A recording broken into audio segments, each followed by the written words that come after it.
Deixa aqui. Olá a todos, sejam muito bem-vindos à segunda live do dia. E hoje essa vai ser mais que especial, vocês não têm noção do que o Álvaro preparou pra gente, né? Hoje essa live especial, ela tem fundo musical, ela tem trilha sonora, tudo de bom. Essa vai ser mais que especial, vocês não têm noção do que o Álvaro preparou pra gente, né? Mas tá realimentando? Desculpa aqui que eu tava dando o microfoninho, porque eu esqueci de tirar o som do celular. Bom, vamos começar direito, né? Agora sim. Olá a todos, sejam bem-vindos à nossa live sobre escuta ativa com o comunicador Álvaro Lages, que ele também é multiartista, ele é ator, né? Eu sou um monte de coisa, Laki. Eu sou músico, palhaço, improvisador. Hoje em dia eu falo que eu sou maestro de ambientes. Uau! Eu trabalho há 20 anos misturando a linguagem da música, da palhaçaria e da improvisação a serviço da conexão humana. Então, depois de trabalhar muitos anos com isso, eu descobri que o meu foco não está na arte, mas a arte na minha vida ela é meio e não fim. Ela é um meio para conectar pessoas com outras coisas, conectar a pessoa consigo mesmo, mas ela é essencialmente meio. Muito legal. Essa conexão com pessoas é o assunto do momento, né? Até porque todo mundo está conectado, graças à quarentena. É verdade. E acaba que essa coisa da gente se conectar, eu percebo que muita gente está preparado para falar. Todo mundo tem assunto. Mas quantas pessoas estão preparadas para escutar, para ouvir? Tem toda a razão. Assim, a gente é muito comum se pega conversando com alguém e você tá só esperando a sua vez pra você falar o que você acha. Então, frequentemente a gente acha que tá falando com o outro, mas a gente tá falando sozinho. Já reparou? Às vezes o outro tá falando e você tá só esperando pra dar sua opinião e não importa muito o que o outro acha, né? Então eu percebi isso quando eu comecei a fazer essas lives de entrevista.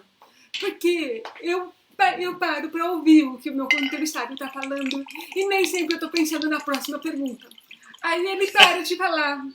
Eu tenho que pensar rápido, o que eu preciso falar agora?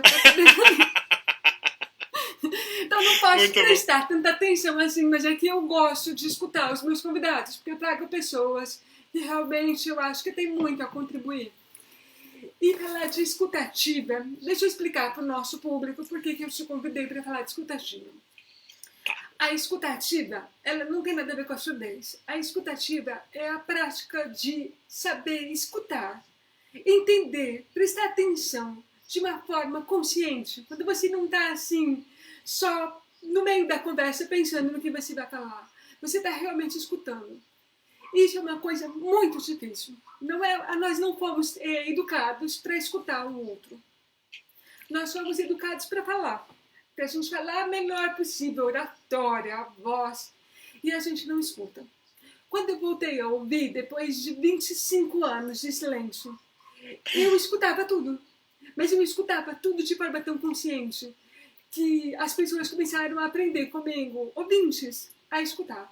E aí eu acabei escrevendo esse livro, Escute como um surdo, que é para ensinar os surdos a escutarem.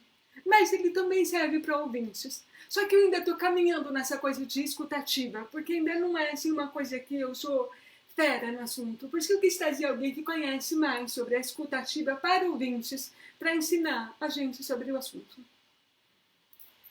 Nossa, muito legal, Laki. Isso que você falou, primeiro, que história.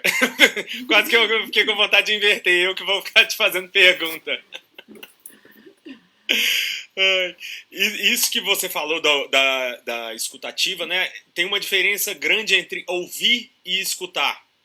Porque ouvir a gente ouve o tempo inteiro, mas escuta... quando você fala de surdez... às vezes a escuta, inclusive, ela nem precisa passar pelo ouvido. A escuta tem muito mais a ver com perceber o outro, perceber a necessidade do outro, perceber se você está se conectando acho que, para mim, a palavra-chave da escuta é se conectar. conectar profundamente com o outro, né? Eu tenho filhos, 3. Com cada um, a necessidade é diferente, é completamente diferente. E se você não percebe isso, você está sendo um tirano, né? Eu costumo dizer que a gente tem... se não tiver transformação dos dois lados, não teve encontro. E o que frequentemente tem quando falta escuta não há transformação. Você sai de um encontro da mesma forma que você chegou. E aí isso para mim não é encontro. Tem outra coisa, teve tirania, teve um piloto automático, mas não teve encontro, né? Então é fundamental. A gente está desumanizando, né, Laki? Com o passar do tempo, a tecnologia avançou e a tecnologia humana parece que desceu.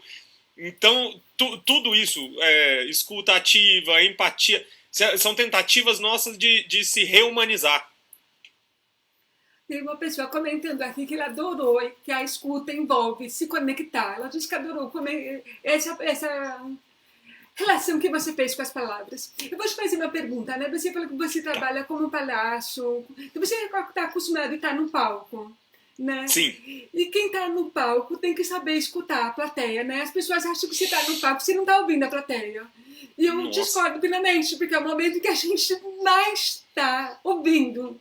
É quando a gente está no palco. Conta um pouquinho dessa experiência pra gente. Oh, que legal. Você tem toda a razão, e no caso do palhaço, né, eles dizem nas artes cênicas que o palhaço ele quebra a quarta parede. Ou seja, é como se o ator tivesse ali entre 4 paredes e ele só vê o que acontece ali. No caso do palhaço, essa quarta parede, que seria a parede da frente, ela fica depois do público. O público faz parte daquilo ali. E se você não escuta o público, você vai cometer as maiores atrocidades, né? Sem contar que você vai embora para casa triste, porque você não vai dar o seu recado. Lembrei de uma história. Pode contar a história aqui? Pode contar. A gente está aqui para escutar. Eu lembrei de uma história em 2011. Teve uma... Como chama? Em Teresópolis, teve umas enchentes, umas catástrofes. E que não sei se vai lembrar disso. E que um monte de casa foi soterrada. Tem até imagem aí. Se quiser, dá até para compartilhar. Não sei se... Não precisa, né? Lembrei.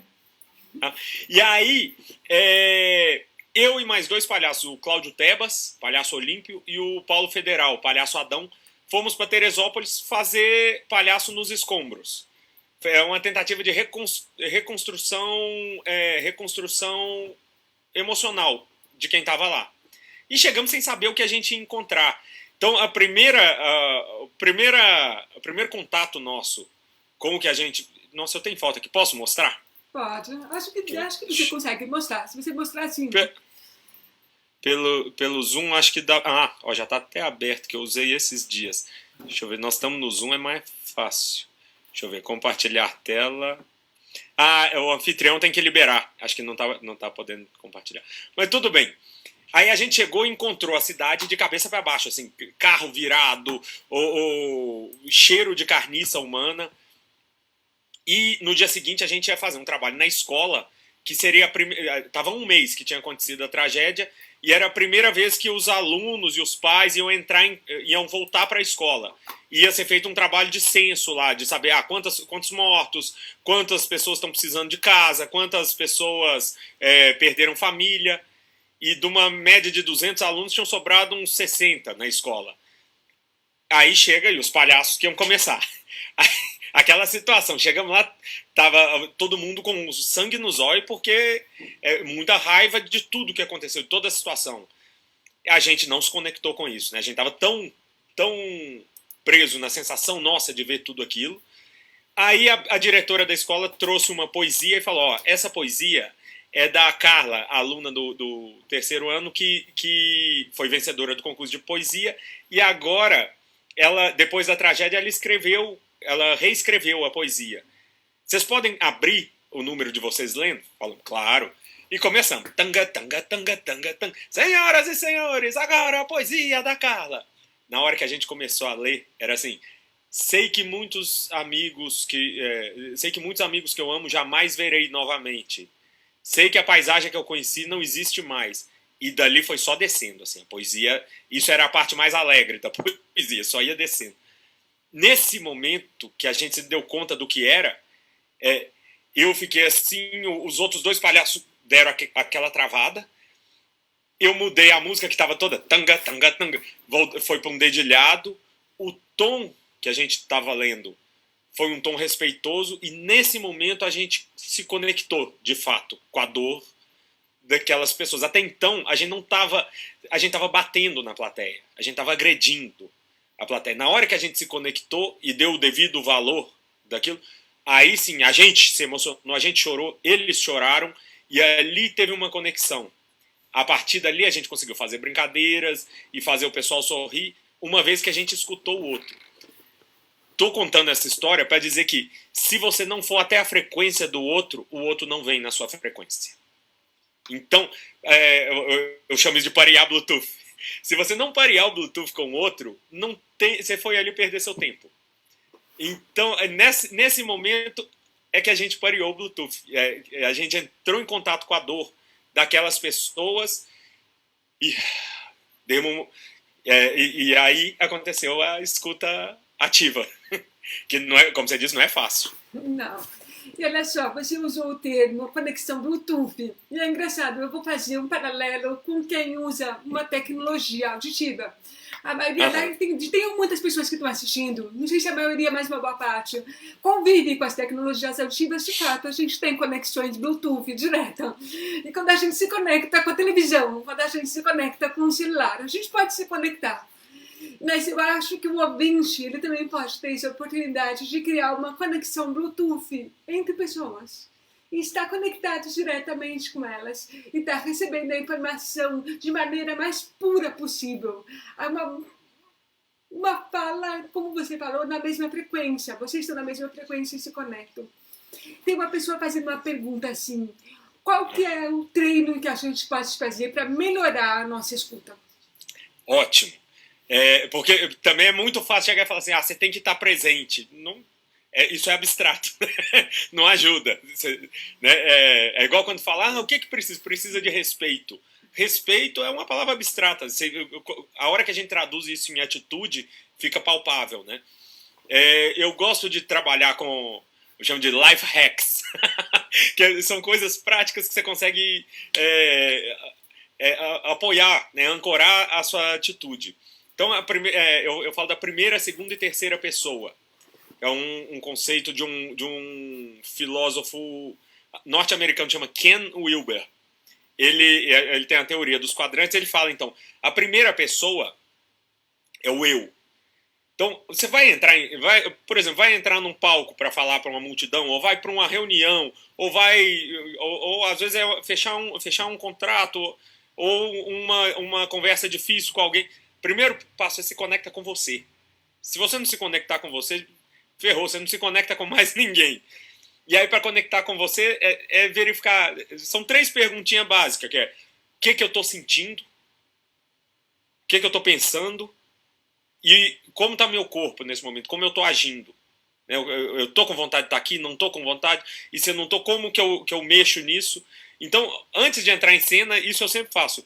Pisou ali, porque é 1 segundo, dá uma checada rápida, assim, é como se desse uma escaneada. O que eu estou sentindo agora? Nossa, estou com frio na barriga. Como eu lido com isso? Né? Nossa, eu estou pensando que eu não decorei o texto, então vou ter que improvisar. Como está meu corpo? Meu corpo está tenso em cima, está relaxado embaixo. Quero que ele esteja assim? Se quero, vamos assim. Não quero, onde eu consigo mudar? Então, o primeiro passo, essa é a primeira pessoa, o eu. Aí tem a segunda pessoa, que é o nós, que é o que acontece nesse espaço invisível da relação, né? Quando eu estou falando com você, emerge, tem um universo que emerge ali, né?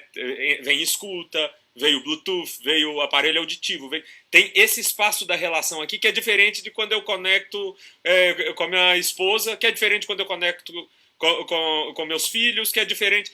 Com cada um emerge uma coisa, essa é a segunda pessoa, é o nós. Então você entrou em cena, se conectou, o que é que eu estou pensando, o que é que eu estou sentindo, como eu estou agindo, se conecta com o outro. Quem está aqui? Olha, você entrou, a primeira coisa, respira antes. A gente é muito treinado a emitir. Não, recebe antes de emitir. Então, e olha, Com quem conectou o olhar? O que, que você sentiu aqui? Olha, ali você vai ganhando confiança. Aí vai para a terceira pessoa, que é o nós, é o istos. Então, primeira pessoa eu, segunda pessoa nós, terceira pessoa o istos, que é o sistema. Então, no nosso aqui tem um sistema, estamos no sistema, estamos dentro do Facebook, dentro do Zoom, eu estou conversando com um computador, você está conversando com outro computador. Tem essa inteligência coletiva que a gente levanta desse número de assuntos que a gente falou. E na hora que a gente se conecta, são cumulativos. Você investiga esses 3 lugares, primeira, segunda, terceira pessoa. Pareei comigo mesmo? Sim, ok, cheque. Pareei com outro? Cheque. Pareei com o sistema, né? Por exemplo, você vai dar uma palestra na Natura, é um sistema que funciona. Se for na Ambev, é outro completamente. Se é uma palestra para um público aberto, é outro. Né? Se é para artista, é outro sistema. Não adianta você chegar duro e rígido. Então, observando esses 3 sistemas, a chance de você se conectar é muito maior. Ajudou? Fazendo um paralelo agora com um tema que eu uso, que é a escutativa para pessoas com deficiência auditiva. O meu livro, o Escute como um Surdo, ele começa convidando a pessoa a fazer uma reflexão de como que ela se sente em relação à escuta dela. Então, eu começo fazendo um teste. E aí você fala assim, você está em casa sozinho, está aquele silêncio. Como você se sente? Você está no meio de pessoas, várias pessoas conversando. Como é que você se sente? Você está tentando ver TV. O volume está bom. Como que você se sente? Então, a coisa é exatamente o eu. Ele começa com uma avaliação do eu. Porque se você não sabe como você se sente, você não sabe o que você está buscando também, né? Você tem que começar olhando para você mesmo, para saber o que você quer conectar com o outro. E aí depois começam com exercícios voltados, porque a pessoa pode fazer para ela, depois o que ela pode fazer para os outros. Eu acho que esses exercícios, eles são voltados para a surdez, obviamente, mas um ouvinte poderia facilmente fazer, porque ele também precisa aprender a se escutar o outro e a escutar o ambiente, né? A gente vive uma era lá que essa surdez, a gente padece de surdez social, né? A gente desaprendeu a se escutar, desaprendeu a escutar o outro, desaprendeu a escutar o ambiente. É muito comum a pessoa chegar em casa e precisar ligar a televisão, precisar ligar o som, porque ela não consegue conviver com os ruídos internos dela. Porque, vamos combinar, sobretudo agora na quarentena, a gente tá tendo que conviver com a pessoa mais difícil do mundo, que é a gente mesmo, né? Não é fácil. Não. É engraçado. Eu me lembro que há uns anos atrás eu tive uma briga com uma amiga na internet, porque eu perguntei por que os ouvintes não conseguem ficar em silêncio. Você sabe por quê? A primeira coisa é que boa parte dos implantados adultos, criança não faz isso, mas adulto faz. Chega em casa, ele tira o implante. E quando a gente tira o implante, é um silêncio absoluto. Vou até perguntar para o pessoal que está assistindo. Algum de vocês chega em casa e tira o implante, ou tira o implante um pouco antes de dormir, para poder ouvir um pouco o silêncio? Deixa eu ver se eles me respondem isso. Mas eu tenho vários amigos, eu faço isso, eu tenho vários amigos que fazem. A gente chega em casa, tira o implante e a gente ouve o mais absoluto silêncio, porque a gente não ouve ruídos internos, não ouve barulho nenhum. E eu percebi que os ouvintes não conseguem fazer isso. E eu perguntei, por que vocês não ouvem o silêncio? E teve um ouvinte que se ofendeu comigo. Não, a gente não ouve porque não é normal. Esse silêncio que vocês estão ouvindo não é normal. Caramba. Mas não é normal por quê? Quem disse que não é normal? Não é normal, obviamente, porque a gente vive num lugar extremamente barulhento. Mas se não vivesse, será que o ser humano ele é tão incapaz assim de conviver com o silêncio? Eu tenho as minhas dúvidas, sabe? Tem uma mãe comentando que a filha dela tem 9 anos e os implantes que ela tira um pouquinho antes de dormir, porque ela gosta daqueles momentos, ou quando ela está um pouquinho mal-humorada. Mas depende muito da pessoa. E eu sei que a maioria das crianças não gosta, porque elas são acostumadas com barulho. Mas adulto eu sei que vive momentos de silêncio. Imagina o que...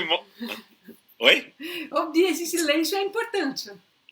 Muito. Tem, você falou aí, na Índia tem uma cidade chamada Auroville, que é uma cidade que foi construída por um cara que chama Sri Aurobindo. E lá dentro tem um templo onde tem uma câmara de silêncio, que é um lugar completamente vedado, onde as pessoas vão até lá para conseguir ouvir o silêncio. E quando eu falo ruídos internos, é aquele monte de fantasma que habita aqui, né? Você começa... a meditação, você está sempre buscando isso, é silenciar o resto para você ouvir o que tem aqui. E a gente passa uma vida, ainda mais quando a gente se anestesia, como se anestesia hoje, passa uma vida não querendo olhar para esse tanto de coisa que a gente sente aqui, né? O tanto que a gente é imperfeito, o tanto que a gente é falível, o tanto que a gente é humano. E não tem outro caminho, eu acho. Se não olhar para isso, a gente não segue na evolução, né? Faz sentido? Tem uma pessoa perguntando que se a gente tira o implante, se a gente ouve conversas internas da mente. Olha, eu não posso falar por todos. Eu, basicamente, às vezes tenho momentos de ficar discutindo com as minhas vozes interiores. Elas discutem. Nessa quarentena está sendo um momento que eu estou tendo grandes discussões filosóficas com as minhas vozes internas. Tem sido bem frequente essas discussões. Talvez eu já disse que os ouvintes fujam, né? Isso! Porque quando você está em silêncio, você está se ouvindo. E quando você está se ouvindo, não é fácil. Exato! Mas sobre essa câmera, eu não sei se é a mesma, mas eu sei que na Austrália tem uma câmera que ela é revestida de tal maneira que não tem nenhum barulho dentro. Decibéis negativos. E a maioria das pessoas não aguenta mais que 15 minutos dentro dessa câmera. Isso. Dizem que é insuportável, né? Não aguenta, porque as pessoas, o silêncio absoluto, ele assusta. Ele é extremamente assustador. Não, isso me lembrou uma poesia. vamos falando, vamos recheando as coisas. Do Paulo Leminski, chama A Arte do Chá. Que é assim, ainda ontem convidei um amigo para ficar em silêncio comigo. Ele veio meio a esmo, praticamente não disse nada e ficou por isso mesmo. Ai, que difícil isso, hein? Ai, poesia linda, mas a situação, você já imaginou? Essa situação de chamar uma pessoa para ficar em silêncio com você. Vocês que estão aí em casa, conseguem? Hã? O pessoal que está em casa, ela assistindo, perguntando para eles se eles conseguem ficar em silêncio com outra pessoa. Para mim, o silêncio ele é o teste de intimidade, Laki. Se você conseguir ficar em silêncio com um amigo e isso não ser incômodo, sinal de que vocês têm uma intimidade boa. Né? Porque o silêncio incomoda às vezes, né? O silêncio parece aquele momento que a gente precisa preencher com alguma coisa, né? A gente precisa falar alguma coisa. Porque já percebe numa reunião de trabalho e de repente fez um silêncio absoluto. Aí você pensa, tem alguma coisa errada. Vai vir uma má notícia aí. É desconcertante. Inclusive, uma vez eu apresento muito no universo corporativo. Uma vez eu fui parar num curso de negociação e os caras ensinam a ficar em silêncio.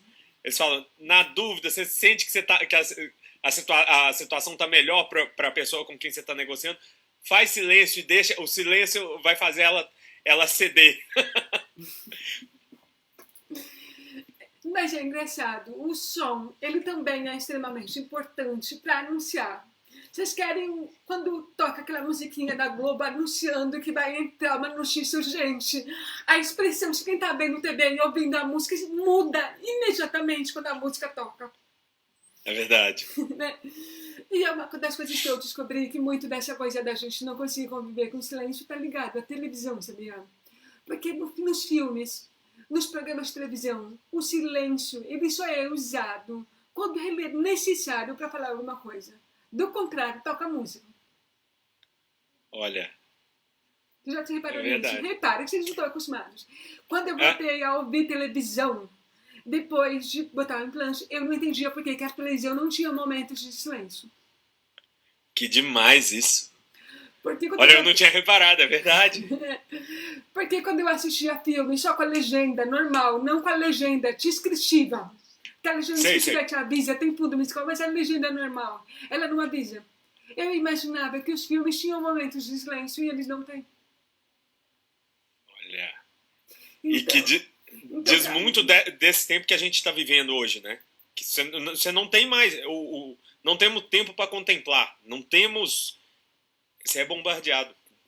Te interrompi aí, você ia falar alguma coisa. Então é assim, a gente percebe, como voltando ao que a gente estava falando antes, como um silêncio ele intimida.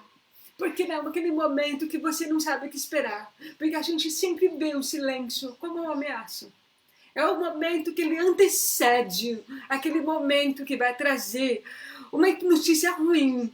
Ou então um momento em que a gente tem que parar e ouvir as vozes internas no momento que a gente não quer que elas falem mais alto. Então tem a gente comentando aqui que não consegue nem dormir sem a TV ligada. Olha só. E é difícil mesmo. Eu tô tentando entrar aqui. Ah, achei, ó, pra ver o que o povo comenta. Ah, que legal. Já cliquei aqui e já apareceu. Então é isso, né? O silêncio ele demonstra intimidade. As pessoas estão falando isso. E tem gente que está falando que gostaria, assim, de poder desligar o implante coclear e poder ouvir o silêncio absoluto. Mas tem um preço alto para isso, né? Porque imagina quando o implante coclear quebra. E aí você não quer esse silêncio. E você é obrigado a conviver com ele. Que loucura. Nossa. É verdade. Mas, enfim, voltando a o que a gente pode fazer para melhorar a nossa prática de escutar melhor os outros. Legal. Ó, eu falei dessas três, desse recurso de investigar, então, né, primeira pessoa eu, segunda pessoa nós, terceira pessoa o istos. Isso daqui já te abre para se conectar. Aí tem uma coisa que a gente usa muito, tanto na improvisação quanto na palhaçaria, que é o dizer sim. Diz sim para aquilo que vem. Diz sim para você. O que eu tô sentindo? Ah, tô achando... Olha, eu tô com raiva. Diz sim pra sua raiva. Assume ela, porque senão você não se livra dela. Se você fingir que não tá com raiva, né? A gente é muito treinado para fingir que não tá sentindo o que tá sentindo. Então, diz sim pra você, diz sim pro outro, diz sim pra situação. Estamos de quarentena, não dá para fingir que não estamos de quarentena. Esse é o primeiro passo para você conseguir se conectar e perceber se o outro está dizendo, e muitas vezes o que o outro vai dizer dói, né? Sobretudo em relacionamento.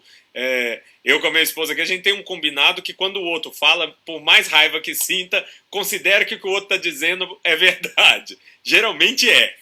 Né? Então, ali se dá uma comunicação verdadeira. Dói. Viver dói, né? mas você vive de verdade, assim. Então, acho que a outra dica é essa, dizer sim. E quando você diz sim, investigar internamente o que você tem de recurso. Eu costumo dizer, você é a sua própria mochila. Né? Olhar aqui dentro o que eu tenho de recursos para lidar com essa coisa, com o que acontece. Então, fui lá, voltando para o exemplo de subir no palco. Olhei como é que eu tô, olhei como está o outro, como está o sistema, e tá do jeito que eu quero? Massa. Vamos para frente, vamos correr. Não tá do jeito que eu gostaria? Por exemplo, cheguei animadão e a plateia tá assim, cochilando. Se eu chegar e falar, galera, eu tô agredindo a plateia. Se eu reconheço que eles estão cansados, falo, putz, quem aí tá cansado? Levanta a mão. Quem queria tá cochilando? Só de fazer isso, quem tá ali se sente ouvido. Fala, caramba, ó, esse cara percebeu que eu tô cansado. E aí é o que eu falei do parear Bluetooth. Eu vou até a frequência do outro, e aí eu consigo trazer o outro. Uma vez que entrou em ressonância, lembra do exercício da física, dos diapasões? Que tem 2 diapasões em caixas separadas. Você bate no primeiro, o segundo começa a entrar em ressonância. Então eu entrei em ressonância com outro, que é perceber o que está o não dito. Né? E que é o que eu falei, muitas vezes não tem a ver com o ouvido. É perceber, ó, você tá falando e a plateia tá assim, provavelmente o microfone tá alto. Então perceber esses pequenos detalhes que não são ditos e dizer sim para aquilo. A plateia tá cansada, como eu conto para eles que eu tô percebendo que eles estão cansados, que eu quero ajudar, que eu quero que a coisa melhore. Né? E, então esse é um dos parâmetros. E aí investigar internamente. Tá do jeito que eu quero? Legal. Não tá do jeito que eu quero? Quanto eu estou disponível a mudar para que fique legal? Aí eu gosto de falar que é a teoria do caranguejo. Né? O caranguejo... eu que inventei. O caranguejo, assim como todo crustáceo, ele tem a parte dura e a parte mole. né? A parte dura nossa é aquela que se quebrar a sua parte dura, você deixa de ser laque. É aquela parte que te fere. E a parte mole é aquela sua parte que está ali para se adaptar. Que ela se adapta e não te fere em nada. Ou seja, esse é o princípio da integridade. Quanto mais você sabe qual parte você não abre mão e qual parte está ali para jogo, está ali para se adaptar, mais íntegro você consegue ser. E aí, então, nessa escuta e percebendo o outro, você sabe até onde você cede, até onde você se adapta. E dependendo de onde chega, você fala, não, isso aqui eu não abro mão. Isso aqui é valor para mim. Se eu abrir mão disso, eu estou abrindo mão da minha integridade. Essa parte de você ver até onde você está disposto, até onde você consegue se moldar para poder se conectar. É importante a gente se reconhecer e a gente volta para aquele momento do eu, né? Exato. Você primeiro se ouve para você conhecer a sua parte mole, a sua parte dura e saber o que você pode negociar nesse momento, né? Exato. Exato, porque senão tem dois possíveis cenários ruins, que é, se você não conhece isso, você se torna rígido, e a rigidez, né, pensando em polaridade, a gente tem de um lado estrutura e do outro lado fluxo. O extremo da estrutura é rigidez, o extremo do fluxo é caos. Então, numa polaridade saudável, você passeia entre a estrutura e o fluxo. E numa situação, vamos chamar de doente, né, uma situação extrema, você vai para rigidez, e aí não abro mão de nada, o meu jeito é assim. E aí você só agride o público, ou você se torna uma pessoa desinteressante e o que você tem para dizer para o mundo não é dito, não chega no ouvido do mundo. Ou o contrário, se fica o excesso de fluxo e se adapta a tudo, você também se torna uma pessoa desinteressante. Porque você perde o fio da meada, você abre mão do que você acredita, ou às vezes você deixa de saber no que você acredita, de tão acostumado que você está a se moldar. Com certeza. Voltando a esse negócio da conexão do outro, assim, e voltando para a história do palco, né? Porque você falou como palhaço, a gente tem que se conectar com o nosso público. Uma das coisas que as pessoas me perguntam muito, como é que você faz para subir e ficar com uma vontade no palco? Porque eu tenho aquele medo de falar em público. Eu imagino que todo artista, os artistas faz o palestrante, ele tenha um frio na barriga. Sempre que a gente vai subir no palco, a gente tem um frio na barriga. Porque a gente não sabe o que a gente vai esperar. Mas eu acho que o segredo, por exemplo, para você também conseguir não só fazer a escutativa, mas poder falar, é você não ter medo de se entregar. Esse momento do seu fluxo, você está entregue, então você não tem medo. Eu me lembro a primeira vez que eu subi no palco para fazer uma palestra, eu fui convidada para dar uma palestra no Senac. Imagina, eu nunca tinha falado em público. E fui convidada para dar uma palestra no Senac. E aí, o que eu fiz? Eu convidei todos os meus amigos possíveis para irem, e para poder encher a plateia de rostos amigos. E eu subi no palco. E quando eu subi no palco, eu estava morrendo de medo. A minha voz tem sotaque. Foram 25 anos sem ouvir direito.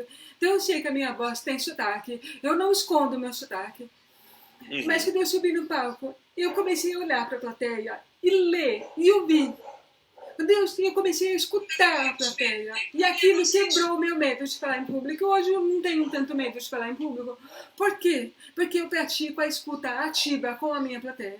Eu acho que isso vale para qualquer relacionamento. A partir do momento que você escuta, você perde o medo do outro. Mas não significa que você não vai sentir todas as emoções possíveis. Que o caso, o frio na barriga, o caso, as dúvidas, como é que vai ser se a conversa, coisas assim. E corajoso não é aquele que não tem medo, né? É aquele que vai apesar do medo. Exatamente. Porque o corajoso tem medo também. Imagina o soldado que vai para a guerra. O que eu acho que pode ser feito como um trabalho preparatório quando você cai na correnteza, cai na água, você vai usar a musculatura sua que está mais desenvolvida. Se você é boa de bater braço, você vai bater braço. Se você é boa de bater perna, vai bater perna. Então, investigar internamente o que eu preciso para me sentir seguro. Vai ter gente que vai precisar saber ter um bom texto de abertura. Vai ter gente que vai precisar saber Por exemplo, eu gosto de entrar antes. Eu, geralmente, espetáculos, se você for ver meus espetáculos, não sei se chego a assistir algum. Não. Geralmente eu começo... Assistiu? Não. Geralmente eu começo da plateia, porque isso me aquece. Conversar informalmente com a plateia me faz me sentir à vontade. Então, essa acho que é uma pergunta que pode ter o tempo inteiro na cabeça, assim, o que me faz sentir à vontade ali, o que me aquece, para que a entrada, então, frequentemente, se o espetáculo começou às 8, para mim ele começou 15 para as 8, porque eu ganhei 15 minutos ali passeando pela plateia, conversando com um, brincando com o outro, perguntando o nome. A hora que eu subo no palco, aquilo já não é uma plateia, são amigos, né? E aí tem uma outra coisa que eu costumo fazer quando nem sempre dá para entrar antes e aquecer, que é construir uma rede de segurança. Lembra da segunda pessoa, que é o nós? Entrei ali, de cara sempre, se você olhar para a plateia, vai ter sempre alguém que tá com a cara assim, doido para ouvir o que você tem para dizer. É ali que eu me conecto. Ali eu já troco um olhar, é quase como se eu dissesse assim, tamo junto, hein? Começo a falar, essa pessoa riu, eu já boto luz nisso. Na hora que eu botei luz nessa pessoa, mais uma ali ri. Aí eu já boto luz ali, é como se fosse tecendo uma rede de segurança. E quando vê aquilo que era um coletivo de rostos desconhecidos, se tornam meus amigos. Se tornam um lugar à vontade, assim, né? Isso é muito bacana para quem está assistindo a live querendo saber como perde o medo de subir no palco, né? A gente até pode fazer uma live uma hora para falar só sobre isso, porque as pessoas me perguntam muito como você faz para perder o medo de subir no palco. Mas, na verdade, eu chamei para isso da plateia também porque escutar a plateia não é só a escuta auditiva, é a escuta visual também, né? O tempo todo. Eu acho importante a gente falar disso, porque na escutativa não está ligado exclusivamente ao som que chega, mas se você também escutar tudo que está sendo dito, você escutar a expressão facial, você escutar o timbre da voz que a pessoa está usando, o que ela está dizendo além das palavras, porque nem sempre as pessoas são boas de colocar em palavras, mas você consegue entender pela entonação da voz dela. Eu, por exemplo... Muito. Eu sou muito boa de usar as palavras certas, mas eu erro no timbre de voz. E aí, por causa disso, a pessoa percebe que eu tô brava com ela. Muito bom! Muito bom! Nossa, tem um livro, aquele Alucinações Musicais, você já leu? Do Oliver Sacks. É um livro super legal, só com doenças relativas à audição, assim, doenças mentais, e aí tem um discurso, se eu não me engano, do Nixon, de algum presidente dos Estados Unidos, e uns pacientes de afasia. E que eles riam o tempo inteiro, porque eles captavam toda a mentira que estava sendo dita naquilo ali por causa da entonação. Então, como a escuta envolve tudo isso, né? Envolver perceber não só os indivíduos, e aí... Então, quando você chega para uma plateia, você olhar como indivíduo, eles vão te dar uma resposta, e como grupo, chega uma hora que você vê que o corpo, que estava assim, fez isso aqui, que a cabeça começou a baixar para caçar celular, e se você tem autonomia para por exemplo, vamos dar um break agora, ou para, né, sei lá, um workshop. Eu o tempo inteiro, o workshop, quando eu vou dar um workshop, eu boto assim, 40 exercícios para usar 10. Porque... ali eu vou olhando pelo tipo de grupo, para que lado eu vou. Eu costumo dizer que... Aí o povo fala, Álvaro, você não planeja? Planejo, mas para mim o planejamento é o plano B. Se eu estiver atento, eu nem vou usar aquele planejamento que eu criei. Se eu estiver num dia presente. Se eu não estou muito presente, aí eu uso aquilo como um plano técnico que eu fiz no momento onde eu não estava frente a frente com a plateia, né? Então, tá aberto a mudar os planos é muito saudável e tem tudo a ver com a escutativa. Porque senão, no fundo, você está convivendo só com você está conversando com você mesmo. Pedindo para você repetir o nome do livro que você falou. O nome do livro que você citou. Do Oliver Caramba. Sacks.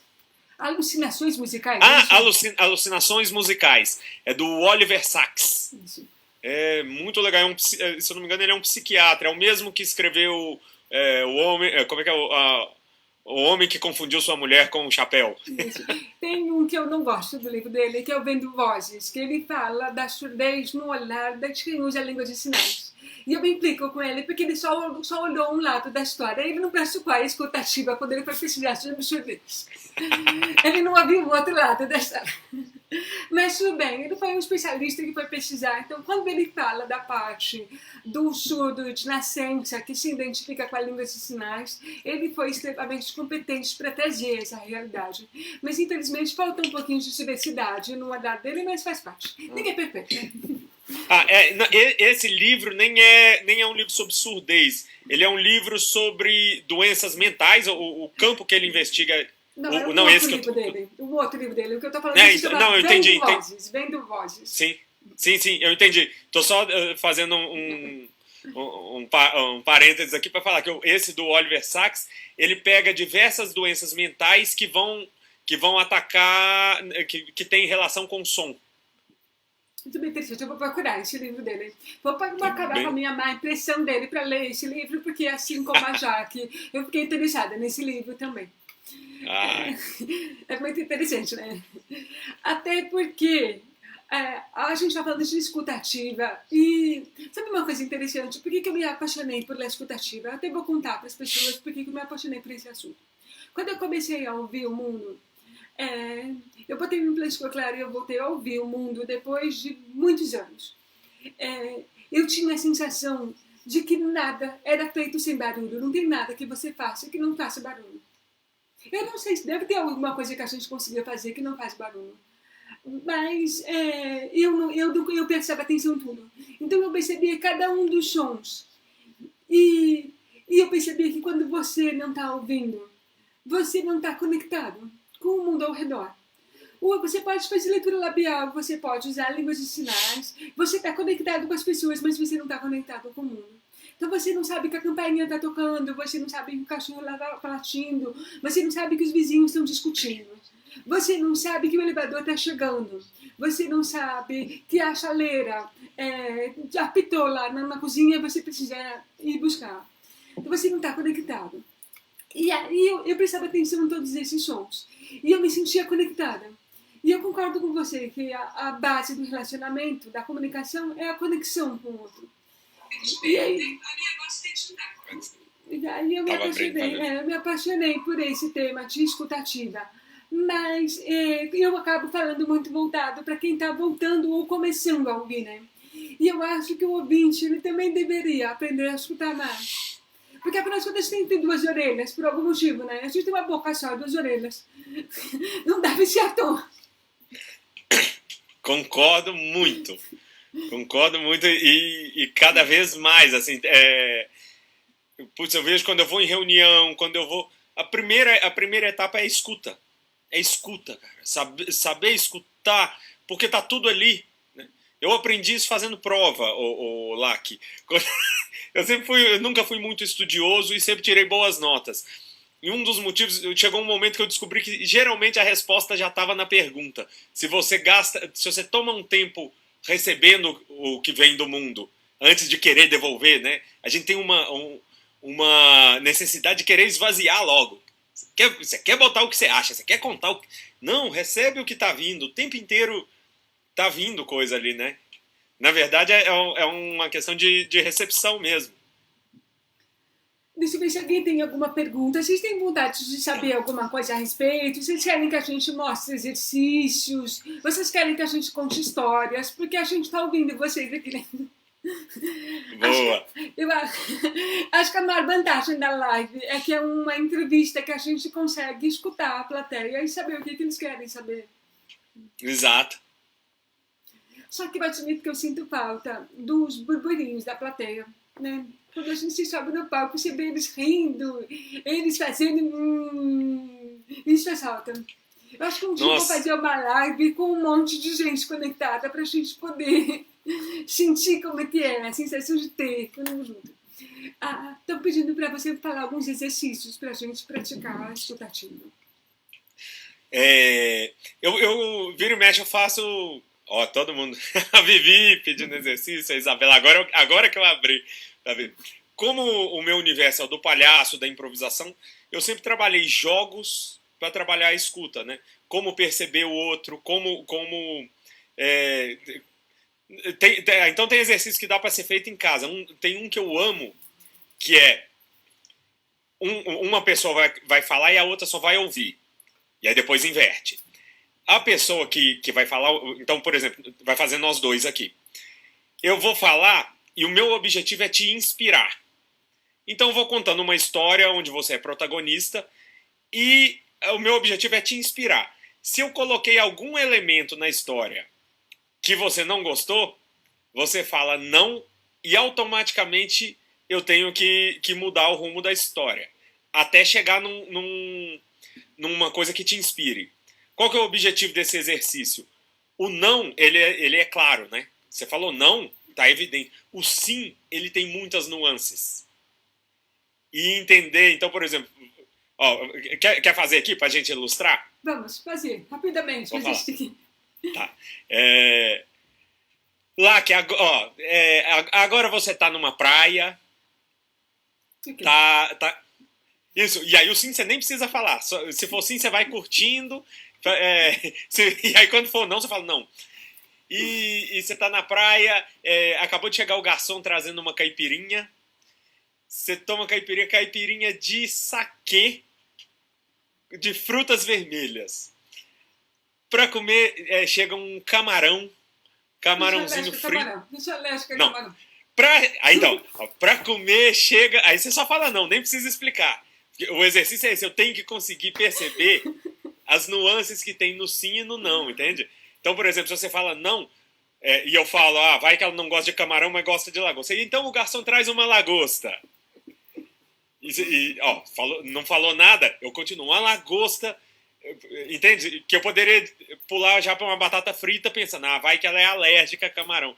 Então nessa a gente vai percebendo as nuances do sim. E observa, a única palavra que você está falando é o não. É só uma palavra. Todo o resto está sendo não dito. E eu tenho que perceber pela sua expressão. Na hora que fala um camarão, o que faz assim, já tá, muitas vezes o não também nem precisa ser dito. Então esse é um exercício que eu gosto de fazer muito. Faço em dupla. Geralmente a pessoa que está ouvindo a história fica de olhos fechados e a outra vai falando. Eu estou mais explicando aqui do que de fato a gente fazendo, né? Fizemos um pedacinho para ilustrar, para o pessoal fazer em casa. Mas é super legal para treinar. O que acontece? Esse eu faço bastante em empresa. A hora que você está comprometido em inspirar a pessoa que está com você, e a pessoa que está com você está comprometida em te inspirar, primeiro, essa conexão naturalmente se dá, porque eu começo a entender qual universo te inspira, qual é o seu universo, o que é gostoso para você. E automaticamente se torna um ambiente mais legal para se trabalhar, um ambiente onde vai ter mais criatividade, onde vai ser mais frutífero, vai ter menos estresse e, sobretudo, uma coisa que pouca gente fala, mas que para mim é o cerne da comunicação, da escutativa, que é a economia de energia. A gente gasta muita energia tentando se fazer entender, quando na verdade se você fizer um esforço para parear o Bluetooth ali, para gerar uma boa conexão, você não gasta energia para se fazer entender, porque ali você já gastou energia nesse começo. Uma pergunta que estão fazendo aqui é como que você se interessou pela escutativa? Todo mundo ouviu, como que eu me interessei, como que você se interessou? Olha que legal, eu sou músico, palhaço, improvisador, fazem 20 anos que eu trabalho com isso. Alguns anos atrás, me caiu a ficha que isso para mim não era fim, era meio. Comecei a entender que meu objetivo não é fazer o show mais bonito do mundo, não é fazer aquele espetáculo que todo mundo sai babando, mas sim conectar pessoas. E comecei a perceber que eu era bom nisso, que são os superpoderes que a gente tem, né? De repente eu olhei e falei, olha, eu sou bom em perceber o que o outro tá querendo, o que o outro tá querendo e não tá me dizendo, sabe? Às vezes a pessoa tá na sua casa, você fala, quer comer uma coisinha? E a pessoa fala, não. E pelo jeito que ela fala, você sabe se você insiste ou não, né? Fala, acho que ela tá com fome e tá com vergonha. Então eu fui percebendo que eu era bom para ler o que não é dito, para ler essa língua. essa linguagem invisível, que, de novo, ela não tem a ver com o ouvido, passa pelo ouvido também, mas não necessariamente. Ela tem a ver com ela é quase uma coisa invisível, né? A gente pode se apoiar no auditivo, no visual, mas ela, para mim, sobretudo, é tátil. Tem uma coisa de sentir o ambiente mesmo, né? Sentir o clima, sabe? Essa coisa quando você fala, nossa, o clima pesou, ou, fui lá e o clima era muito alegre. Então tem a ver com sentir o clima. E eu percebi que eu era muito bom de sentir o clima. Tanto é que esse termo, maestro de ambientes, nem fui eu que dei, foi o Rodrigo Geribello, que é um parceirão que a gente trabalha junto. Ele que olhou, me vendo atuar, e falou, cara, você é um maestro de ambientes. O que você faz, a arte está em segundo plano, ela não é... O protagonismo do seu trabalho é a conexão. Aí primeira hora que eu me dei conta disso, tirei um King Kong das costas. Porque eu falei, faz muito mais sentido para mim. E aí a arte entra como um dos recursos. Né? Às vezes vai ser música, às vezes vai ser improvisação, às vezes é palhaçaria, às vezes é mágica. Né? Tem uma época eu pirava em fazer mágica. Teve uma vez a gente indo viajar indo fazer show em algum lugar, na Bahia, não sei, e o avião não decolava. Deu algum problema, mais de 1 hora dentro do avião. Quando eu vi, quando eu me dei conta, eu estava com uma roda em volta de mim, eu com baralho fazendo mágica, e tinha as aeromoças em volta, as pessoas. Ou seja, essa coisa partiu, para chegar no cerne da sua pergunta, que partiu de uma habilidade junto com um prazer. Eu descobri que eu tenho muito prazer de conectar as pessoas, é como se, sabe, brincadeira de encaixe? Que às vezes você tá, aquelas de criança, que às vezes tá botando o triângulo no círculo. E aí isso pra mim, eu percebo muito rápido, eu falo, gente, o triângulo é no triângulo, o círculo é no círculo, e me dá um prazer de ver o encaixe acontecer. A pessoa que fez a pergunta para você, ela é uma fono, ela se chama Isabela, né? E ela está comentando que o corpo fala, né? Ela está falando que o corpo inteiro fala, o rosto inteiro fala. E você sabe que eu, durante o tempo que eu fiquei sem ouvir, eu fazia leitura labial, né? E assim como muitos surdos fazem a leitura labial, assim como muitos ouvintes fazem a leitura labial. Vocês fazem. Mas vocês sabem, né? Que não é só o lábio que a gente lê lábio, a gente lê a expressão no rosto, a gente lê sobrancelha, a gente lê olhos, a gente lê tudo. A gente usa o termo errado, porque na verdade a gente faz uma leitura orofacial. Ela começa na boca, começa no rosto inteiro. E eu acho que a partir do momento que você consegue, você deve ser muito bom nisso, porque você falou que você é bom em expressões faciais, então você deve ser bom em leitura labial também, porque tudo está ligado a você enxergar, entendeu? Eu me dei conta esses dias indo ao supermercado com minha esposa, que agora sair para ir no supermercado virou missão de guerra, né? Bota máscara, bota luva, quando volta tem que... Você passa gel na garrafa de álcool gel para limpar. E ela falando comigo para pegar não sei o que, eu não entendia, porque tava de máscara. O volume, teoricamente, eu escuto meio mal, porque são anos usando som alto, assim, né, tocando, mas... Eu falei, gente, nesse dia eu falei, caramba, acho que 50% da minha audição é leitura labial. Na hora que tampou, que eu não entendia. Mas muita gente, Álvaro, o ouvinte ele não tem noção de como ele faz leitura labial. Agora todo mundo vai descobrir que tem deficiência auditiva, porque a maior parte das pessoas vai ter dificuldade de entender, porque essa máscara é importante. A Isabela está perguntando se todo artista tem essa sensibilidade mais aguçada. Olha, eu não sei não sei dizer se tem a sensibilidade mais aguçada. O que eu vejo, e aí eu consigo falar por mim, mas o que eu vejo no artista é que ele tem, acho que sensibilidade aguçada todo mundo tem. Talvez a diferença, o artista acreditou nisso e treinou ela. Então você pega uma facilidade que você tem e treina, igual um jogador de futebol. Os jogadores de futebol, os jogadores de futebol que são bons, os caras têm uma predisposição, mas treinaram a vida inteira. Então o que eu percebo que o artista tem, e aí talvez seja a diferença de um artista que você vai achar legal para aquele que você sabe quando você vai num show, o cara é tecnicamente impecável, mas aquilo não te pega. Então, eu acredito que tudo isso para dizer que eu não sei se todos têm, acho que não necessariamente. O palhaço, esse é um pré-requisito para um bom palhaço. Nem todos os artistas, mas o palhaço, sobretudo o palhaço relacional, que envolve troca, se ele não tem essa escuta, ele vai ser... Tem um palhaço argentino que ele fala, um palhaço ruim pode arrasar sua vida, arruinar sua vida. Então... Deixa eu te fazer uma pergunta. A ideia que a gente tem do palhaço é aquela pessoa de cara maquiada, um nariz vermelho. Mas o palhaço não é isso, né? Você consegue me explicar exatamente o que é o palhaço? Explico. Esse é o arquétipo clássico do palhaço. O palhaço tem várias correntes, várias linhas de palhaço. Mas, no geral, quando você vai, por exemplo, você vai fazer um curso de palhaço, você vai entrar em contato com o seu ridículo, né, com a sua sombra, aquela parte que você varreu para debaixo do tapete a vida inteira. Num curso de palhaço, aquilo emerge, né, e você entra em contato com aquilo. E perdoa, integra, então você fala, putz, essas características minhas que eu tinha vergonha e que eu não queria, elas são minhas também. Isso também é laque. Né? Não sou só isso, mas sou isso também. Integra e bota isso para trabalhar a seu favor. Então, vamos supor, eu sou bem desastrado. Em cena, eu vou ser muito desastrado. Né? Uma pessoa que é mais raivosa, em cena, ela é muito estourada. Ela exagera essa sombra dela, esse ridículo. E, então, assim, muito geralzão, a construção da figura do palhaço passa por aí. Passa por uma investigação profunda do seu ridículo, da sua sombra, ou a integração dessa sombra e botar ela para trabalhar, né, aumentando o volume, botando ela no volume 10 em cena.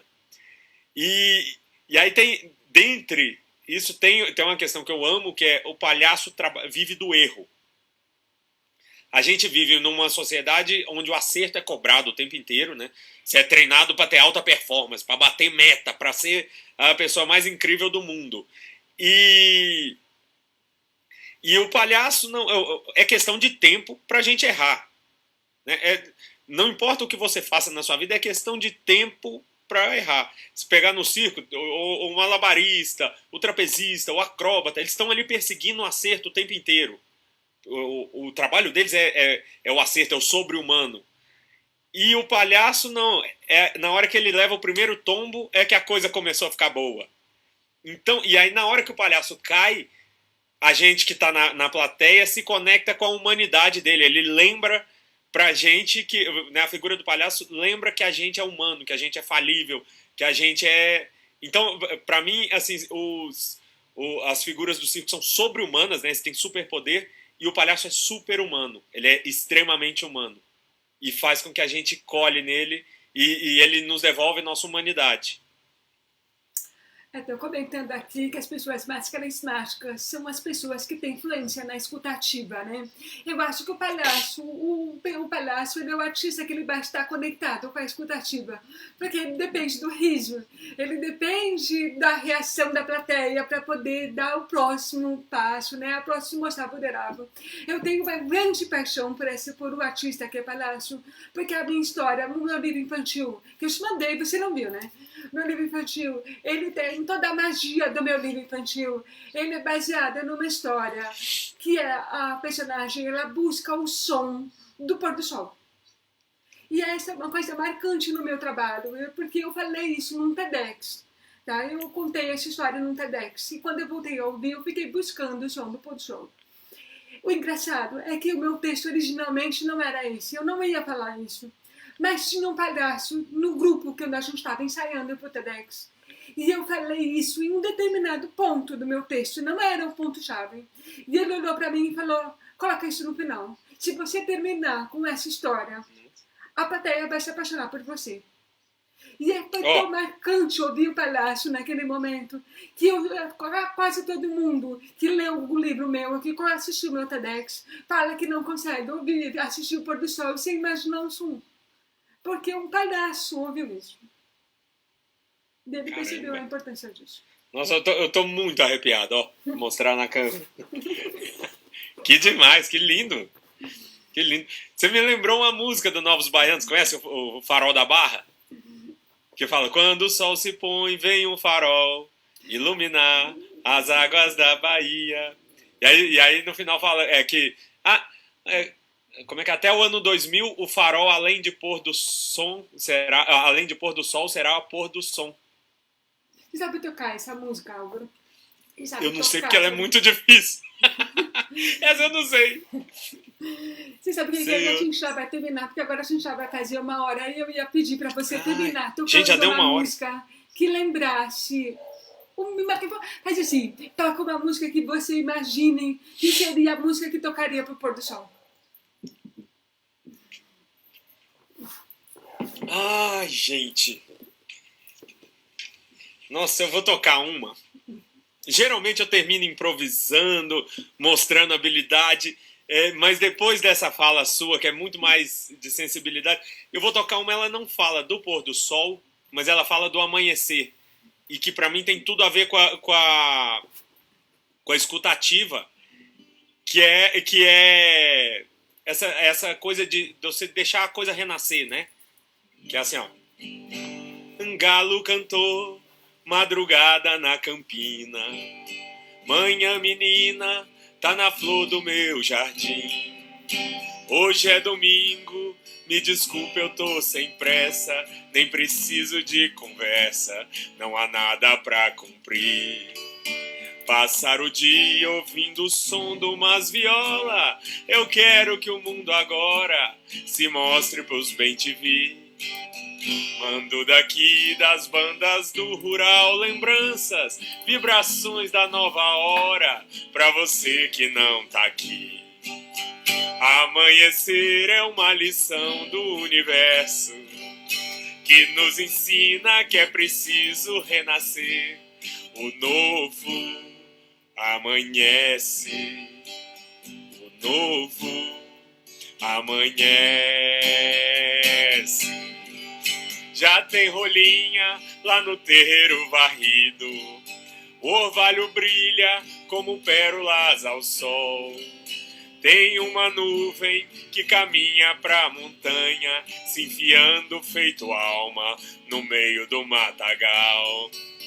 E quanto mais a luz vai invadindo a terra, o que a noite não revela, o dia mostra pra mim. A rádio agora tá tocando Rancho Fundo, somos só eu e o mundo, e tudo começa aqui. Amanhecer é uma lição do universo que nos ensina que é preciso renascer. O novo amanhece, o novo amanhece.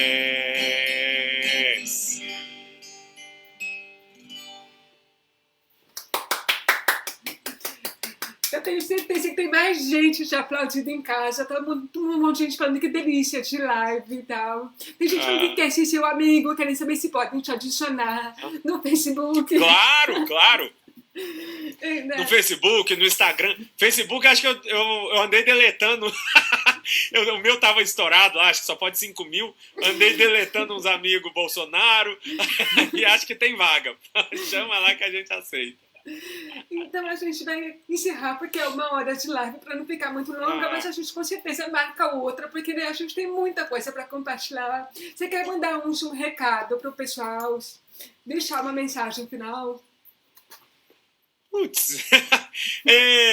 Se tem alguma coisa assim que eu daria de recado e que tem a ver com escutativa, observe mais as crianças. Observe mais as crianças, que geralmente elas estão ali para se conectar, o pareamento delas é mais instantâneo. Acho que é isso de recado. Eu que tenho 3. Cabe mais uma música, não?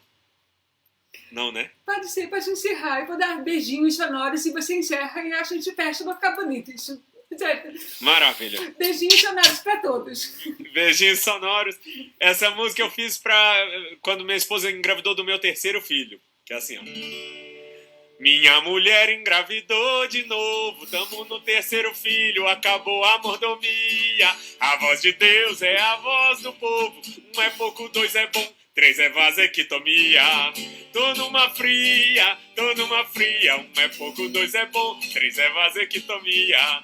Tô numa fria, 1 é pouco, 2 é bom, 3 é vasectomia. Antigamente ela tinha medo de não ter filho, de ficar para a titia. Rezei pra Santo Antônio, furunfamo todo dia. 1 é pouco, 2 é bom, 3 é vasectomia. Tô numa fria, 1 é pouco, 2 é bom, 3 é vasectomia. Tô numa fria, 1 é pouco, 2 é bom, 3 é vasectomia. Ai, brigadão, Laque. Eu que agradeço.